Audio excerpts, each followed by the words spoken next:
Hey guys, what's up? If you live in Oklahoma, you're probably being faced with some muddy, high, cold water right now.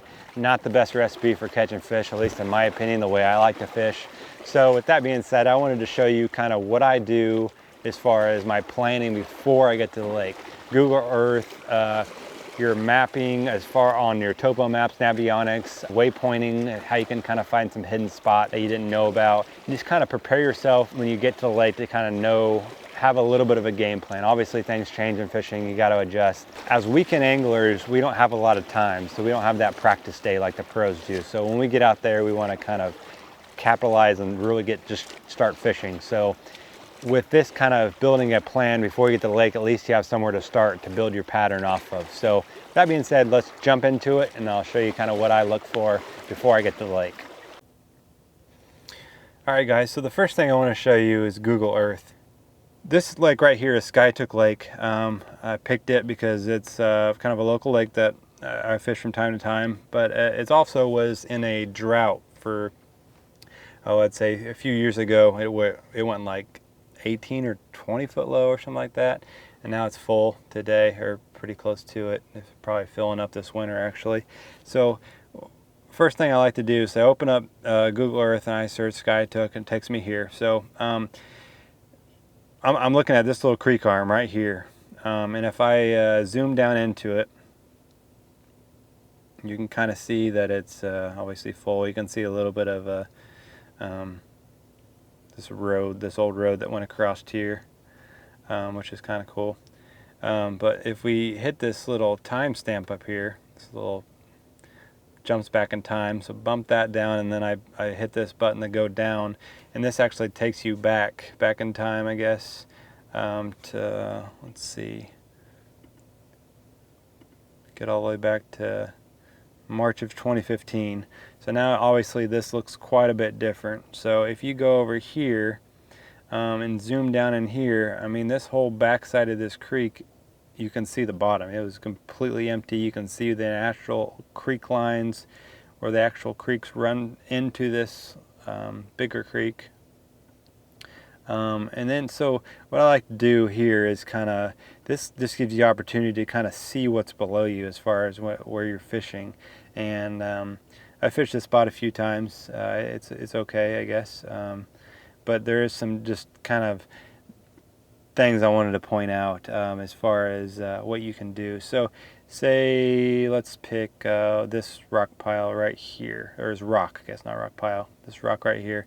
So what I like to do is you go up here to this icon here, add place mark, and that pulls up kind of a waypoint. So from there you can drag this over here and line it up right on that rock, and that gives you your waypoint. And from there you can open up your if you have Navionics on your phone, they actually have a spot where you can pull that up and enter that in, which I'll show you here in just a second. Okay, so now we jump over to the Navionics mobile app, and we need to hit that search icon in the top left, and then we hit on the top right, hit latitude, longitude, and then this is where we're actually going to put in our coordinates from our Google Earth, what we found for our rock pile, our rock. I'm just making something up right now. I'm not going to type in the coordinates, but so you put it in there, hit show on map, and then on the top right of that little thing, there's that blue hash thing. I don't know what it is, blue icon, brings up the details. And then from there you hit the marker button, and then the little pencil icon to edit that marker, to call it whatever you want to, rock pile, honey hole. And then from there, then you'll have that, you can save that in your mobile app, and then you'll have it from when you're out on the water. So you can find exactly where that rock is, or rock pile, or whatever you marked. Okay, so now you've seen how to add waypoints to the app, the mobile app. You can't do that on the web browser, but you can do it on the mobile app. So that kind of helps you pinpoint exactly where you've marked that rock or brush or whatever it is. So another thing you want to try on this on the Google Earth is make sure you change your camera angle, spin it around for whatever reason, depending, sometimes the picture's better on whatever you're looking at, so kind of look at it at all angles before you just write it off, because sometimes the default angle is not the best angle.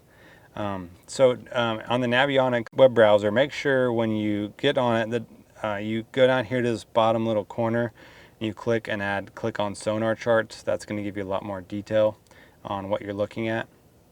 And as you can see, this creek right here, it actually isn't marked at all. So I'm going to jump in here in just a second, jump into the Humminbird mobile app and show you that on the Humminbird mobile app,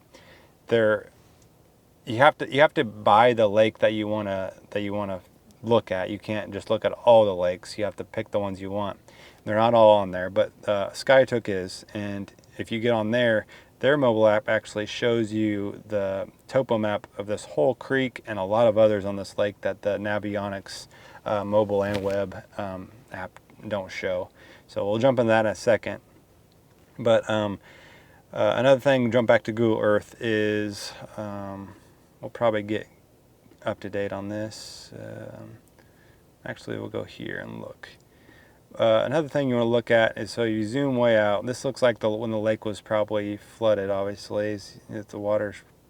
So the upper end or the west end of the lake, you can see the mud. Look how muddy that gets, because there's not a lot of rock up there. That's where all the shallower water is, and the creeks or feeder creeks are coming in. And then as you go down closer to the dam, you see the clear water. So that kind of helps on, maybe not to the day, but obviously you can pattern back and look if the lake was, kind of situational. If you're getting a lot of spring rain every year, then look at the springtime or May, as we see here, and kind of see where that lake gets muddy. And you may, I don't know, launch somewhere around this bridge, and you may not want to go up too far, or you may just want to fish like I do, fish that good mix of water somewhere in there, find the spots that are kind of in that mix to clean the dirty, kind of disguise your bait.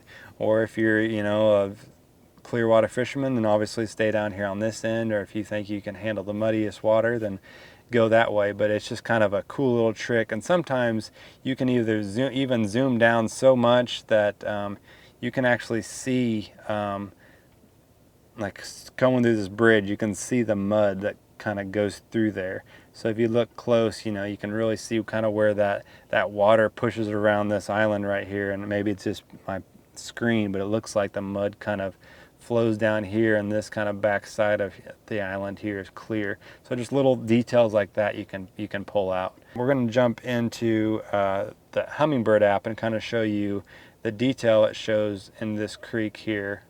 All right, so this is the Hummingbird's mobile app, and unlike Navionics, it has a lot more detail as far as, at least for SkyTook Lake. A lot of the creeks that are marked on Humminbird are on Navionics, and so this is a creek we've been looking at. You can see that it's all pretty well mapped and has topo lines and everything, where the Navionics mobile app kind of stops kind of up in that area. But another cool feature to this app is the depth shading.